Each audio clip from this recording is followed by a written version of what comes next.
Good evening, everyone, and welcome to our Meet the Experts evening. I think just give a second. It looks like everyone's connected to the sound, so hopefully everyone can hear me fine. We are talking tonight about navigating family functions, holiday season, lots of great tips. And after we have the conversation. Sorry, I'm just going to get our agenda keeping up. So start with everyone presenting about navigating. Then we're going to have, if you have any questions, please pop them in the chat. We can try to answer those at the end, or we can answer them in our breakout rooms, which happens at the end of the workshop. Please, I know some of you have mentioned that you'll be here for the breakout rooms earlier today, but also if you can just throw it in the chat to confirm that you'll be joining the breakout rooms so we can have those set up and ready to go as soon as the presentation portion is done. And that's also another great opportunity to ask any questions that come up during the evening. So without further ado, we'll get started. I am Amanda Kennedy. I am a birth and postpartum doula with our team. My tip for navigating the holidays is around traditions, because holidays tend to be about traditions and people really revel in them and enjoy them. But sometimes when we're pregnant, but especially when we have a new baby or we're growing our own family, that we like to start our own traditions. And that's a great opportunity to start shifting focuses onto things that you would like to have your own family traditions look like.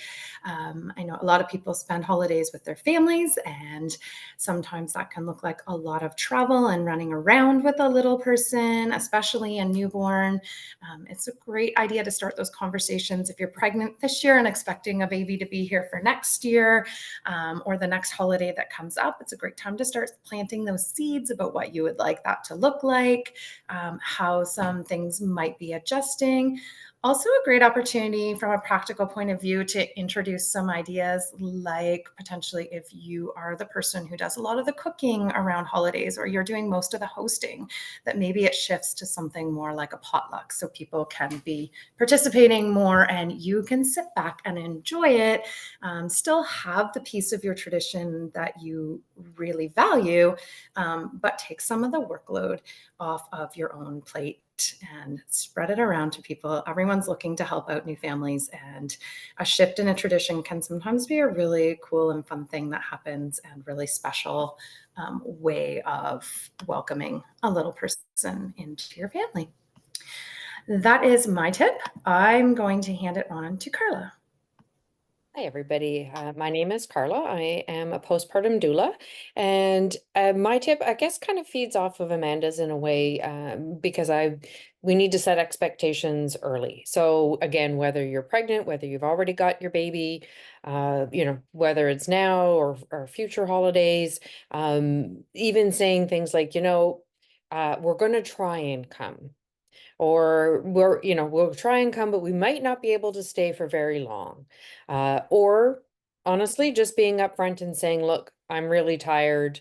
I'm not feeling great. Or, we just think it's too many people for the baby when the baby is so small. So we're going to skip this year. Rather than waiting until the last minute, I think it's much better to set those expectations up front. And then again, like Amanda was saying, you can maybe do some negotiating around how you can get some time with those people that are most important to you without it being, maybe all 500 of your relatives and their neighbors and whatnot in any one go. So that's mine. Just set expectations, and always set expectations low. We'll try, but we don't think we can make it. Then if you do make it, everybody thinks it's a bonus, rather than if you say that you're coming and then you're not able to come, or you're just not feeling up for it on the day of. So low expectations are the way to go, and then everybody is thrilled when you exceed them. So that's my tip, and I will pass it back to Amanda to pass on to the next person on the agenda, who's Heidi.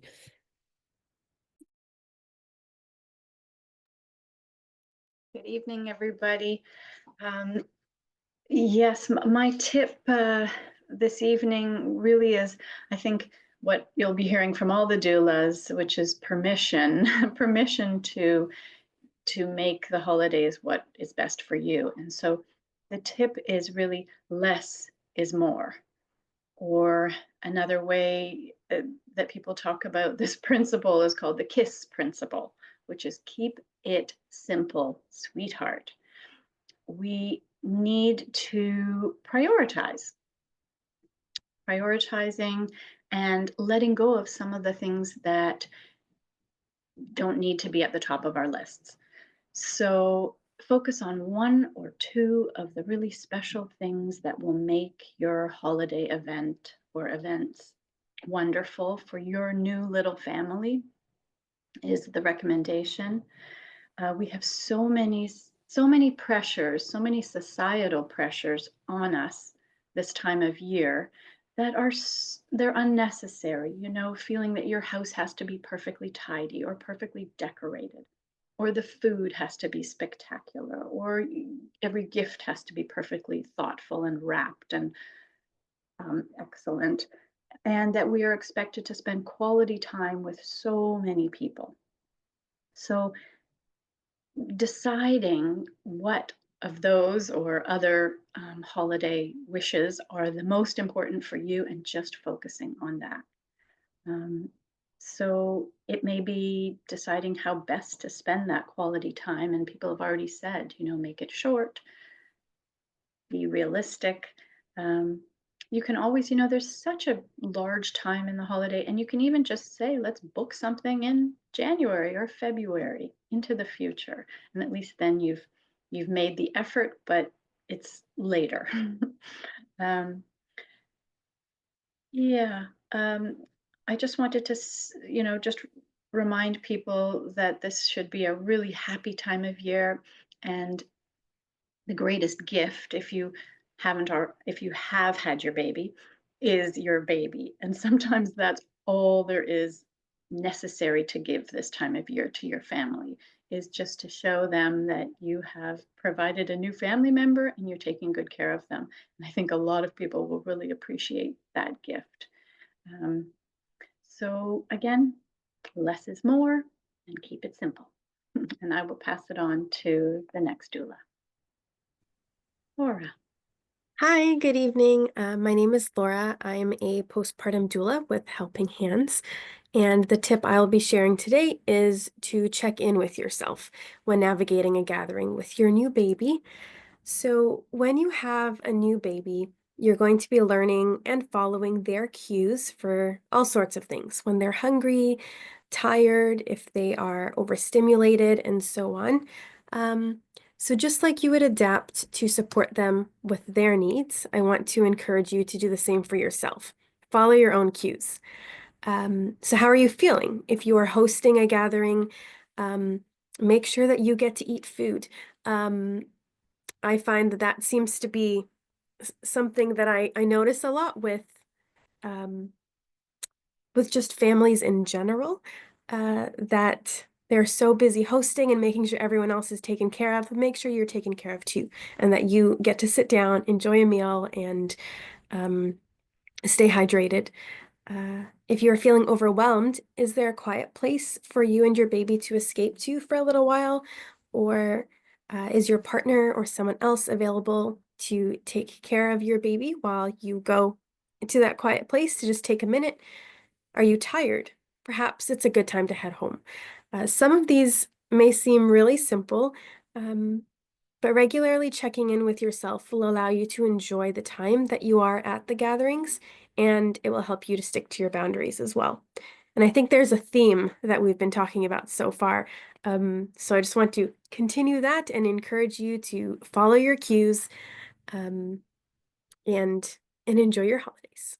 And I'm going to pass it on to Sharon.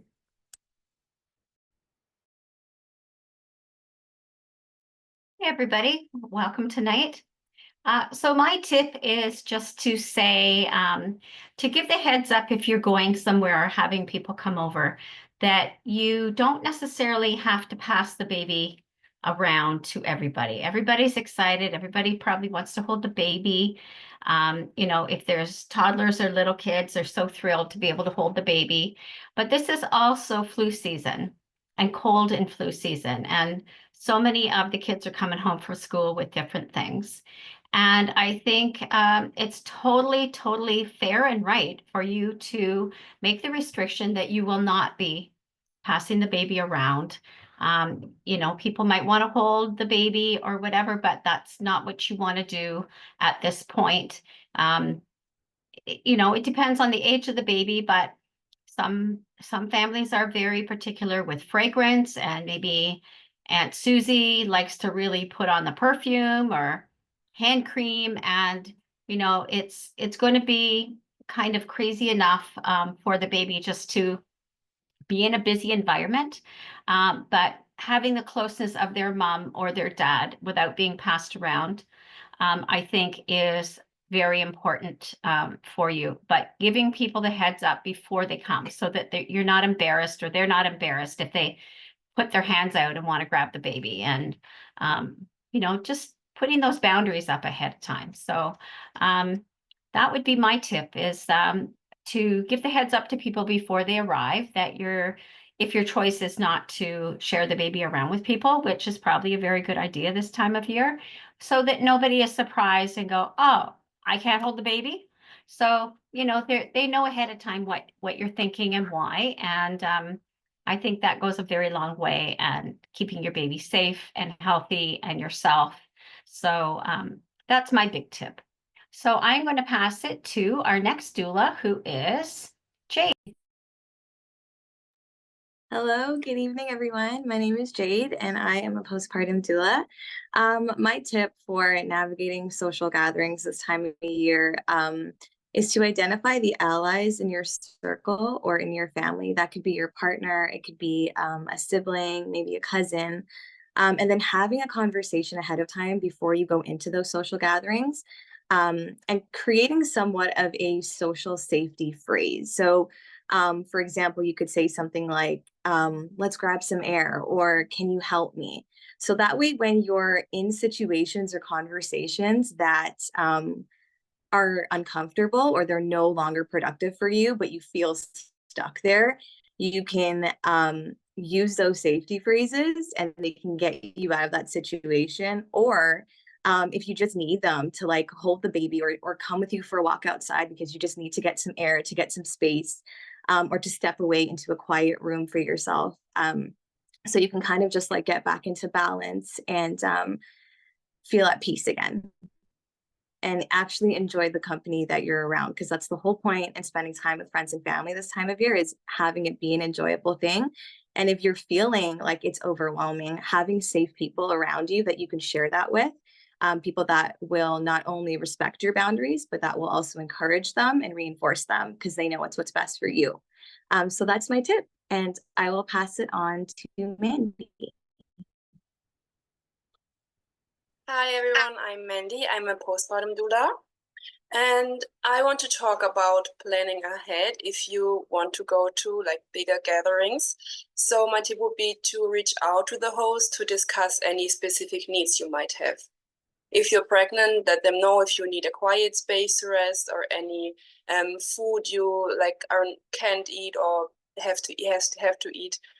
For new moms, it's essential to arrange a comfortable area for feeding and napping your baby. So reach out and discuss what you need.